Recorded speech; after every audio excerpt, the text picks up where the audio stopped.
Welcome back to the deep dive. So our mission here is always about taking complex info or, like today, maybe incredibly detailed personal information and really distilling it down into something useful, something you can connect with. Exactly. And this time, we got this source material from a listener. And on the surface, it looks pretty simple, right? Just a detailed story about one family, very close-knit. But when we started digging in, Wow. yeah, it was way more than just simple. It's not just a story. It felt more like an operational manual for stability, maybe. That's a great way to put it, because the details are so specific. I mean, down to the exact time the father drives to work, 7 a.m. sharp. Or what the grandmother's baking, like right this minute. That level of granularity, it lets us do this almost sociological dissection. It's really precise. Totally. So that's what we're doing today, a real deep dive into the mechanics of resilience in this family. We want to break down the routines, the roles they play, how they handle emotions, and what seems to be this underlying philosophy of connection that just defines them. Right. We're trying to figure out the nuts and bolts of what keeps them so well anchored, especially when they're spread out geographically, different generations. Yeah, what makes a truly close-knit unit tick? And what's really fascinating, I thought, was kind of this hidden structure and how it's written. We can sort of borrow from grammar here, if that makes sense. Okay, interesting. Go on. The source uses the difference between the simple present tense, for stable habitual things, like he works as an engineer, and the present continuous for what's happening right now, like he's reading a book. Ah, I see where you're going. And that distinction, it basically draws a map of their life. The simple present defines their roles, their security, the stuff that doesn't change much day to day. The foundation. Exactly. And the present continuous, that defines their dynamic interactions, the spontaneous stuff that's happening now. And that contrast, I think, is really the key to understanding how they balance things. Okay, that's a brilliant way to frame it. So we're not just reading a description, we're looking at a kind of blueprint for connection. Let's start with that core structure then, the immediate family unit, and how those stable roles keep them grounded. Okay, so we start with this core family. It's small, but seems really functional. The narrator, mom, dad, but there's already this layer of geographic separation happening. Right, the sister's away, studying in another city. Exactly. So that immediate dynamic, it already introduces this subtle tension, right? That core closeness isn't just something they have passively. They have to actively work to maintain it. Good point. Okay, so let's focus on the parents first. They seem like the axis of stability here. The father, he's an engineer, and his description is all about that clockwork routine. Totally. It's pure, simple present tense. He works as an engineer. He drives to work at 7 a.m. He is back home at 5 p.m. every day. That precision, it feels really important, doesn't it? Oh, absolutely. It's more than just a schedule, isn't it? It's like a psychological anchor for the family. Knowing dad is always home at 5 p.m., that must provide this real sense of security, predictability, especially when the world outside can feel pretty chaotic. Yeah, that makes sense. And when he gets home, his habits are just as structured. Right. He watches TV or reads the newspaper. Although, and here's that present continuous popping up, right now he is reading a science book. Ah, so he's reliable structurally, but still engaged, still learning. Exactly. He's not just coasting. He's reliable, but he's also actively, improving himself. But his stability isn't just about structure, is it? There's this real nurturing side, which is where maybe traditional gender roles get a bit mixed up in a good way. You're talking about the breakfast thing. Yeah, the source specifically mentions him making breakfast, cooking eggs, making tea. And it's driven by his belief that breakfast is the most important meal of the day. That simple ritual, it carries so much symbolic weight, I think. In many, let's say, traditional setups, the mom often handles those daily nurturing tasks. Right. But here, the father claims the most important meal. Right. He owns that domain. So he's not just the provider, the engineer guy. He's also this foundational nurturer, making sure everyone starts the day grounded, fed. It's kind of a quiet way of showing care, but really powerful. It strengthens that emotional security. And he's described simply as strong and kind. It fits. Okay, so shifting to the mother. She's a math teacher, and her whole identity seems centered around patience and care. Yeah, unlike the father's really fixed schedule, her impact feels more qualitative. It's about how she is. Exactly. She doesn't just teach math. She seems to embody patience in her job, but also at home. And what really stands out is how that care extends beyond just the family. You mean helping the neighbor? Yeah, the source mentions her helping the old neighbor next door with groceries. That's not something she has to do. It feels like it just flows from who she is. It suggests their family values aren't just inward-looking. They're actually invested in their community, too. And that patience translates directly into how they handle things at home, right? Like Yeah. the family's emotional rule book. Totally. It says she doesn't shout when the kids mess up. Her response is always filtered through that teacher lens. Her go-to line is apparently, "It's okay, learn from it." Wow. That creates incredible psychological safety, doesn't it? Absolutely. If you treat mistakes or conflicts as teaching moments instead of, like, moral failures, kids learn that messing up isn't about shame or punishment. It's about growth. That patient instructional approach has got to be foundational to how emotionally mature this family seems later on. Okay, so let's apply that linguistic framework, the simple present versus present continuous, to the sister now, the younger sister. Right. Her simple present defines her goals. Hmm. She studies medicine because she wants to help people. Stable aspiration. But her present continuous shows the current situation, the strain maybe. She is doing an internship at a hospital. That creates distance. Yeah, you can feel that tension in the description. The narrator says they miss her calls sometimes, but when they do connect, they laugh a lot. So it's that constant balancing act. Ambitious people trying to maintain connection. Exactly. The simple present promise of their relationship, they love each other, they're close. It's constantly being tested by the present continuous reality of her super demanding life right now. And we get a little update on her personal life, too. She has a boyfriend, studies at the same university. But the source is really clear. They're not living together. Even though they see each other almost every day, sociologically, that detail feels significant. How so? Well, it suggests her move into partnership, and full adulthood is like structured and gradual. She's maintaining clear boundaries, respect for her family, respect for her studies. It's not a sudden break. It's measured independence, which kind of mirrors that whole family philosophy of structured growth we're seeing. Okay, that makes sense.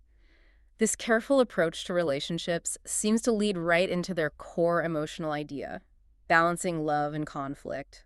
They actually say it right. We fight a little, but we love a lot. Yeah, and that line, it sounds simple, but it's actually saying something really emotionally intelligent. They're normalizing conflict. They admit they argue about dinner, about vacations, whatever. Which means they feel safe enough to disagree in the first place. Exactly. Conflict isn't treated like some huge disaster. It's just normal, like passing weather, not a fundamental climate change in the relationship. And the key seems to be how they resolve it. They laugh and make peace. Quickly. Right. The lack of lingering resentment suggests they're really good at processing emotions efficiently. Disagree, maybe test a boundary, then snap back to that stable relationship structure. Right away. It requires a certain maturity. And finally, there's this strong element of gratitude woven through it all. Oh, definitely. They're very clear on their values. They might not have a big house, material stuff isn't the focus, but they feel wealthy because they have a lot of love. And they actually value the simple things they do together, cooking, talking, watching movies, more than chasing material success. It feels like a very conscious choice, prioritizing relationship capital over financial capital. Which sets the stage perfectly for bringing in the grandparents, who seem to be the source of a lot of this wisdom. Okay, so we've got this core unit. They handle conflict well. They have routines, quick resolution. But that stability, as you said, it doesn't just appear out of nowhere. It seems really grounded in the generation before them. Exactly. Time to zoom out to the grandparents. They live separately, right? In a small village near mountains. And they're clearly the cultural and historical anchor for this whole family. They feel like the deep roots. That's a perfect way to put it. And their connection to the family is really intense, very sensory, very ritualistic. Let's start with the grandmother. She's the nurturer. Defined by constancy, her simple present. She bakes bread every morning. Every single morning. And then we get that present continuous line. The narrator notes that right now, as they're describing things, she is baking. It reinforces that idea that her rituals are just this constant, reliable thing, providing this like tangible link to tradition, almost literally edible tradition. Yeah. And why is that bread baking ritual so powerful for keeping them connected? I think it's because her way of connecting is so physical, so immediate. It's not abstract. You mean the smell, the taste? Exactly. The smell of the fried bread. Then she calls the narrator to share a specific recipe. And when they visit, she greets them right at the door with a tight hug. It's high-fidelity connection. So when the narrator visits, they're not just visiting people. They're stepping into this whole sensory world, taste, smell, physical touch, things a video call just can't capture. Right. And that ritual anchors the younger generation not just to history, but to a physical place, a tradition, a feeling. And then there's the grandfather. He's presented as the philosopher, the keeper of, like, slow wisdom. Mm-hmm. He tends his garden every day, planting, Huh. watering flowers. And the source specifically says he does it without modern machines, using his hands. That feels like a statement in itself. Oh, it's huge. His physical work is basically a metaphor for his whole philosophy, isn't it? He's invested in slow growth, hands-on care, patience, doing things the old way, maybe the deliberate way. And it leads to probably the most powerful quote in the whole description. When you touch the soil, you touch life. Goosebumps, right. It just encapsulates his generational wisdom perfectly. He's teaching that connection to the natural world, the tangible world, is vital, not just intellectually, but physically. And his role as the family historian seems tied to that physical work, too. He tells stories from the past. And the narrator listens because those stories teach the very things he models in the garden every day: patience and love. So his actions, like watering the flowers, directly connect to his teachings. He doesn't just lecture, he lives the lesson. And the stories give it context. Yeah, he's cultivating the garden, but he's also cultivating the family's memory, their values. Okay, so strong grandparent anchors. We also get a glimpse of the wider circle: aunts, uncles, cousins. They live in another city. Right. We know they're diverse professionally. An aunt's a nurse and uncle teaches music, Mm-hmm. and they're busy. They don't visit the core family that often. Which brings up a really critical question for modern families, right? If the grandparent connection is kept alive through these rich sensory rituals, how do you maintain kinship when people are more spread out? And the source gives the practical answer: technology, messages, video calls. They're the tools they use to bridge that physical gap. But, and maybe this is just my reading, the source seems a bit quiet on the quality of that connection compared to the grandparent one. Like, technology bridges the distance, sure, but doesn't maintain the same depth. That's a really good point. Can a video call truly capture the texture of the grandfather's wisdom? That touch the soil feeling? Mm-hmm. Probably not in the same way. So it seems like technology provides necessary connectivity, keeps the lines open, but that deep, high-fidelity connection, the physical presence, is still reserved for the inner circle, immediate family, grandparents. I think that's fair. The implication seems to be technology helps the relationship survive the distance, but it's the rituals, the bread, the gardening, the shared meals that make it thrive. And they give a specific example: the cousin who's traveling, living in Canada right now to learn English. That's a huge distance. Yeah, truly global. Yet the narrator says the family feels close when they talk, which shows that love and connection can travel, even across immense distances. But it needs that active effort. It needs the technology, sure, but maybe more importantly, it needs high intention from everyone involved. Okay, so now we can really play with that simple present versus present continuous idea to see the family in motion. The routines are the foundation, the simple present stuff. Right. But the current activities, the present continuous, they show the family is, like, dynamically alive, not just stuck in routine. Yeah, let's look at what's happening right now as the narrator is describing their day. It's like a snapshot of simultaneous actions. Exactly. You've got the mother is helping the neighbor with groceries, the community care in action. The father is reading his science book, That Quiet Self-Improvement. And the parents together are watching a comedy show and laughing loudly. That last one feels important: shared enjoyment, relaxation. Totally. These ongoing moments are vital. They show that even though the roles are stable, simple present, the interactions are fluid, they're joyful, present continuous. Kinship isn't just about the big scheduled things. It's built in these small, synchronous moments of care, learning, and shared fun.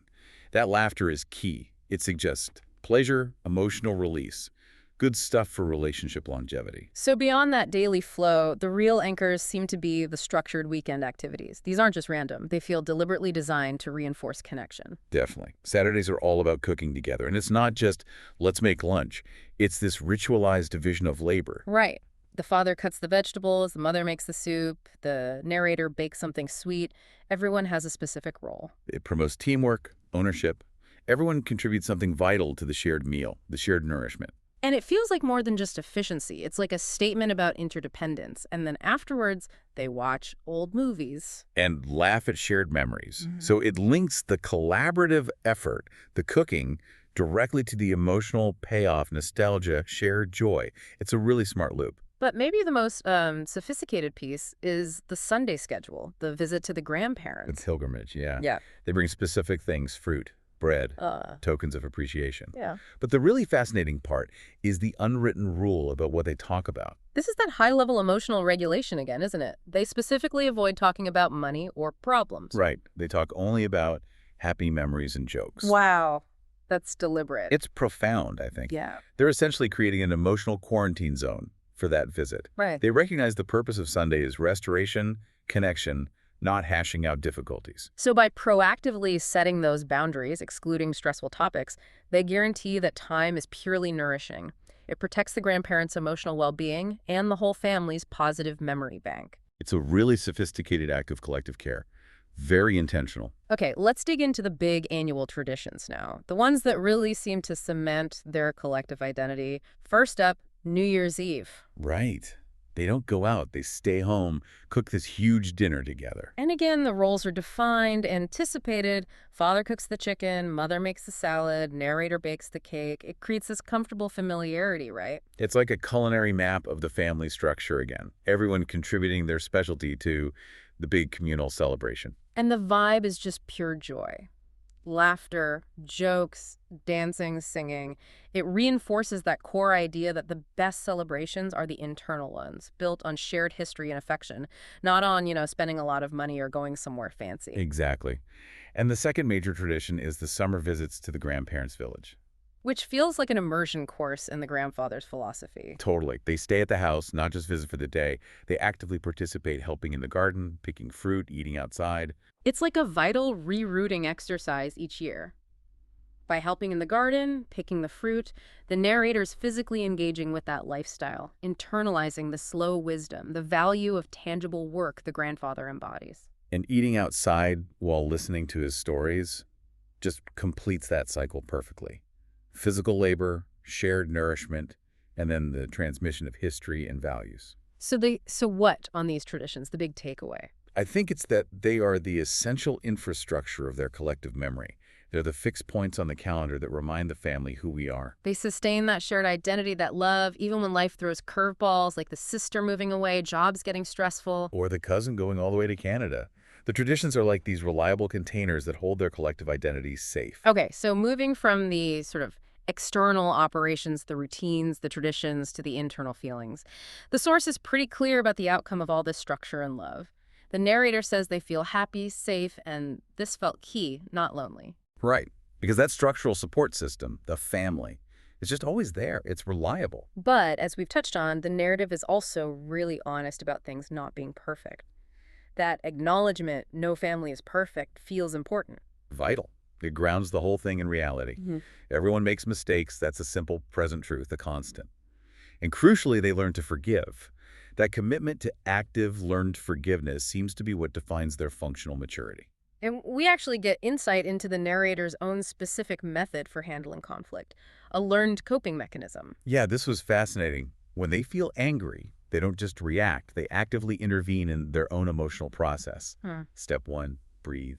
Step 2, calm down. Step 3, talk about feelings later. And the reason? They stated explicitly, I don't want to say hurtful words. That's not just about managing anger, is it? It's about prioritizing the relationship itself over winning an argument or just venting in the moment.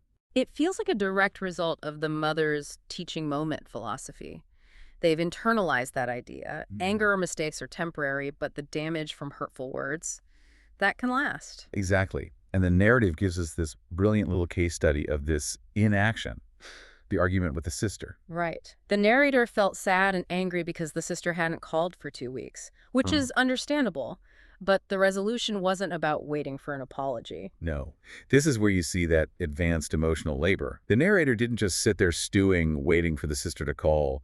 They engaged in, metacognition, thinking about their own thinking. And realized. They realized the sister was probably just swamped and exhausted from her internship. And based on that realization, the narrator called first. Wow. So they prioritized the relationship, keeping the connection strong, over their own feeling of being slighted or being right? Precisely. That willingness to initiate peace, even when you feel justified in being angry, that shows incredibly high self-awareness. It's choosing the root system, the core relationship, over a temporary grievance. That patience, that humility, it circles right back to the theme of gratitude, doesn't it? Beautifully. The source points out how easy it is, how human it is to forget to appreciate hardworking parents. Hmm. And it highlights the real impact of just saying simple things, thank you, Mom, or I love you, Dad, how much it brightens their parents' day.